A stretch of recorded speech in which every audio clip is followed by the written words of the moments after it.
আগে এই ডাবিং এর কথাটা বইলা নেই। তো ওরা ভিতরে ডাবিং করতেছিল। কেন সামিরা আসতো?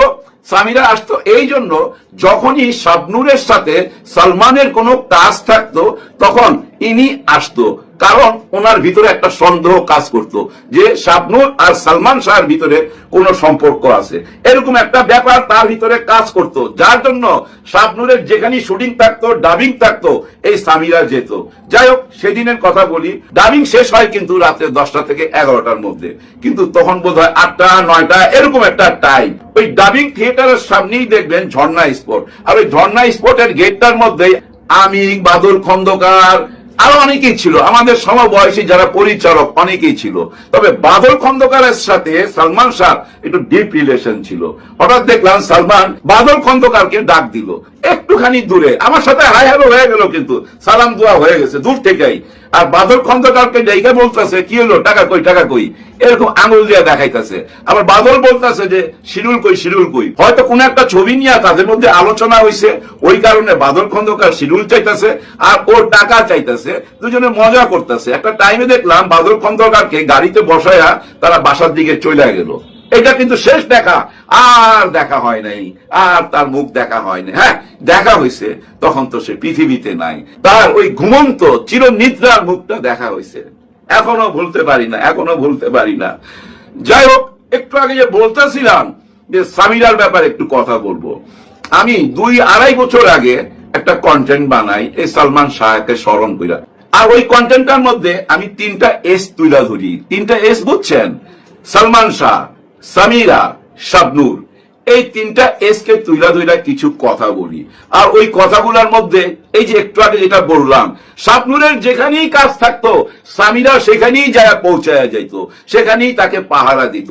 এখন ভাই ব্রাদার একটা জিনিস চিন্তা করেন, একটা জুটি যখন কাজ করে, সিনেমার ব্যাপার এটা তো বুঝেন, আর যদি ঘর থেকে চাপ থাকে যে না তুমি তার সাথে কাজ করতে পারবে না, মানে সন্দেহ করে, তাহলে একটা এক্সট্রা প্রেশার পড়ে কিন্তু শিল্পীর উপর, যেটা মনে মনে আমি পছন্দ করতাম না। দেখেন না, এই যে শাবানা এবং আলমগীর সাহেব যে কাজ করতো, অনেক পোলাপান মনে করতো যে জানেন তারা হাজবেন্ড ওয়াইফ, আসলে তা না। কিন্তু আলমগীর ভাই এবং শাবানা ম্যাডামের সাথে আমার তো ছবি হয়েছে, আমি জানি আলমগীর সাহেব পুরা ইন্ডাস্ট্রির মধ্যে যদি কাউকে শ্রদ্ধা করে, আগে সালাম দেয় এবং যাকে দেখলে দাঁড়ায় যায়, সেটা হলো শাবানা ম্যাডাম। শাবানা ম্যাডামকে ভীষণ শ্রদ্ধা করে আলমগীর ভাই, আমার নিজের চোখে দেখা। অথচ বাইরের মানুষ মনে করে তারা স্বামী স্ত্রী, কারণ এই জুটিটা সুপার হিট ছিল।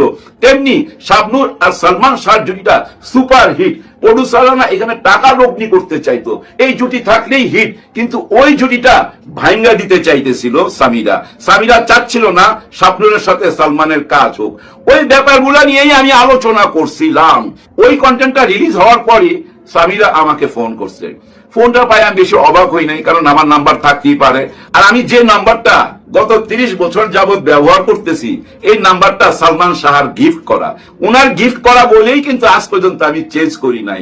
অনেক মানুষের অনেক টেলিফোন থাকে, অনেক নাম্বার থাকে, আমার ওই একটাই নাম্বার, তার স্মৃতি হিসাবে আমি রাইখা দিছি ভাই। কারণ কি জানেন, ও আমার ছেলেকে, আমার ছেলে রবিকে অনেক ভালোবাসতো। একটা ছবি দেখেন না, তার কোলে একটা বাচ্চা, ফুটফুটে বাচ্চা, ওই বাচ্চাটা আমার। অনেকেই মনে করতো সামিরা আর সালমান শাহর বাচ্চা, আসলে তা না। যাই হোক, এখন দেখেন এই সামিরা আমাকে ফোন করে বলতেছে যে আপনি এই কন্টেন্ট প্রাইভেট করেন, এখন ডিলিট করেন। আমি কেন, কি হয়েছে ভাই, কি প্রবলেম? বলে যে আপনি জানেন না এটা নিয়ে মামলা চলতেছে, পিবিআইতে মামলা চলতেছে, অমুক জায়গায় এই হইতেছে, হারুন সাহেবের কথা বললো, অনেক রকম পুলিশের কথা আমার কানের সামনে বললো। তার মানে কি জানেন, সে আমাকে ভয় দেখাইতেছে, আপনি যদি এই কন্টেন্ট প্রাইভেট না করেন তাইলে কিন্তু দেখা নিব। আমি আবার ভাই একটু অন্যরকম মানুষ, আমি সবাই সাথে ঝগড়া করতে রাজি, কিন্তু কোনো মেয়ে মানুষের সাথে, কোনো মহিলার সাথে আমি ঝগড়া করতে একদমই রাজি না। আমাকে গালি দিলেও আমি রাজি না। আমাকে যদি কোনো মহিলা গালিও দেয়, আমি হাসি মুখে চলে যাব, একটা শব্দ আমি উচ্চারণ করব না। আর যদি ওই মহিলা বা ওই মেয়ে মানুষ এই যে আমাদের মিডিয়ার সাথে জড়িত হয়, যে কোনো অ্যাঙ্গেলে হোক, তাইলে তো ভাই 100 হাত দূরে থাকুন।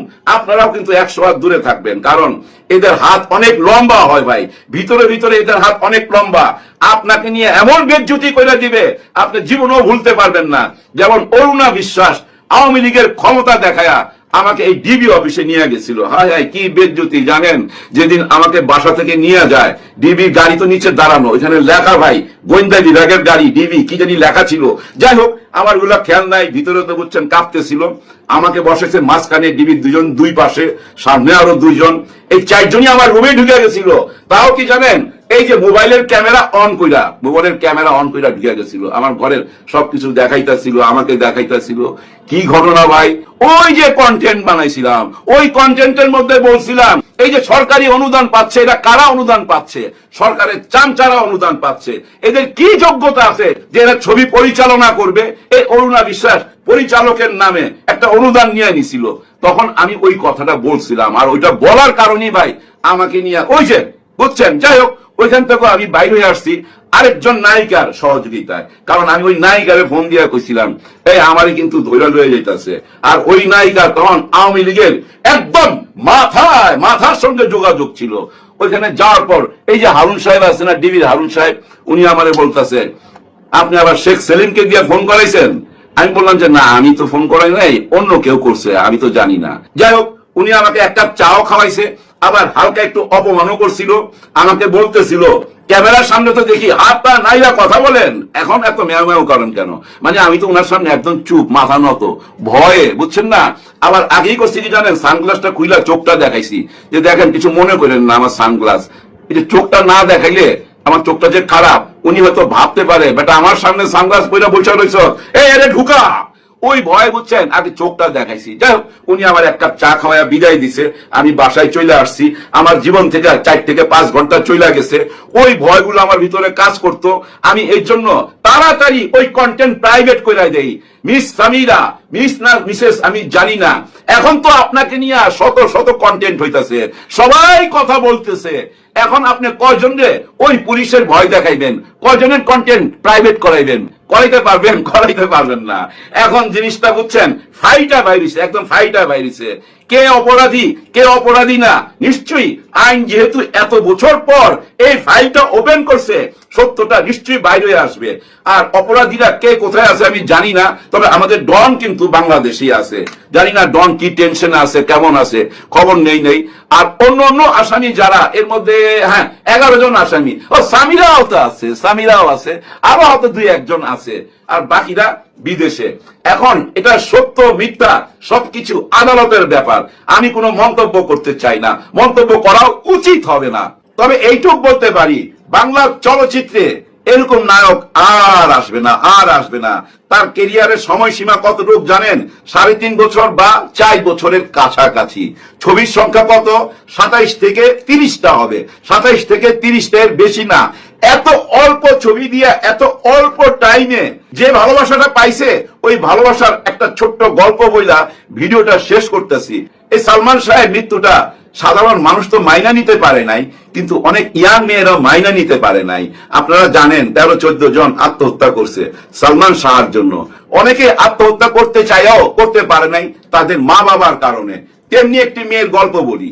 একদিন আমার কাছে ফোন আসে একজনের, আমার পরিচিত একজনের মাধ্যমে উনি ফোন নাম্বারটা পাইছে। আমাকে বলতেছে যে আমার মেয়েটা সালমান শাহর জন্য আত্মহত্যা করতে চাইছিল, কিন্তু আমরা তাকে বাঁচাইছি, আপনার কাছে একটা আবেদন, আপনার উপকার করতে হবে। আমি বলেন, উনি আমাকে বুঝায় বললেন যে আমার মেয়ের চিকিৎসা চলতেছে, কাউন্সিলিং ও চলতেছে। কাউন্সিলিং মানে ওই যে বুঝায় আর কি, অনেক কিছু বুঝায়, তোমার মনের মধ্যে কি আছে, কেন তুমি আত্মহত্যা করতে চাও, তোমার এখন কি ইচ্ছা হইতাছে, মানে স্বপ্নের কথাগুলা, তার ভিতরের কথাগুলা জানতে চায়। ওই ভিতরের কথাগুলা যায় না। মনোবিজ্ঞানের ডাক্তার যে সে বলছে যে এই মেয়েকে এফডিসি তে নিয়ে যান। এফডিসি তে যেখানে যে চেয়ারে সালমান শাহ বসতো, যে মেকআপ রুমে মেকআপ নিত, যে ফ্লোরে শুটিং করতো, ওই জায়গাগুলা দেখান। ওগুলা তার দেখার ইচ্ছা ভীষণ ভাবে, এগুলা দেখান, এগুলা দেখালে সে মনে শান্তি পাবে। এই কথাগুলো আমাকে বলছে। আমি বললাম যে ঠিক আছে আপনি আসেন। তখন আমি বললাম ঠিক আছে আপনি সকাল 10টা থেকে 11টার মধ্যে এফডিসি তে আসেন, আমি থাকবো। ওই দিন আমার কোনো কাজ ছিল না, আমি অপেক্ষা করতেছিলাম গেটে, কারণ গেটে তো ওনাদেরকে ঢুকতে দিবে না। যাই হোক ওনাদের গাড়ি যখন আসলো আমি একটু চমকাইলাম, কারণ খুব দামি গাড়ি ভাই, মার্সিডিজ গাড়ি নিয়ে আসছে। এবার চিন্তা করেন, যাই হোক ওনাদেরকে ভিতরে ঢুকাইলাম এবং 3 নম্বর মেকআপ রুমের, যে মেকআপ রুমে সালমান শাহ বেশি মেকআপ নিত, এসি রুম ছিল, ওইখানে নিয়ে গেলাম। নিয়ে যাওয়ার পর যখন বললাম ওই মেয়েটাকে, মেয়েটা দেখতে অনেক কিউট, অনেক সুন্দর ছিল, মা দাঁড়ায় ছিল এবং কিছু আত্মীয় স্বজন ছিল। মেয়েটাকে যখন আমি দেখাইলাম যে এই চেয়ারটার মধ্যে বৈশা ও মেকআপ নিত, ওরে ভাই বিশ্বাস করেন ওই চেয়ারটার উপরে ঝাঁপায়া পড়ে গেল ওই মেয়েটা এবং চিৎকার করে কাঁদতেছিল, চেয়ার নিয়ে নিচে পড়ে গেছে। কিন্তু ও মা বলছে কেউ ধরেন না, কাঁদতে দেন। ইচ্ছা মতো কানলো ভাই, কানতে কানতে কাহিল হয়ে গেল। যাই হোক, পরে তারে কোক টোকাই না খাওয়াইলাম, বুঝাইলাম এবং আমার এই ঘর এই সংসার ছবি নিয়ে তার সাথে গল্প করলাম। সে আমার কাছে বারবার জানতে চায় সে কি খাইতো, কেমন ভাবে কথা বলতো, বুঝিনি তো, আবেগের ব্যাপার। যাই হোক, আমিও বোধহয় একটু আবেগে ঝইলা করতেছি এখন। হ্যাঁ, আমার ভিতরে আবেগের ফ্যাক্টরি চালু হয়ে গেছে। আহারে কোথায় পাই তাহারে। সবাই দোয়া করবেন, হ্যাঁ সবাই দোয়া করবেন। আর মামলায় কি হয় না হয় আমরা অপেক্ষা রইলাম।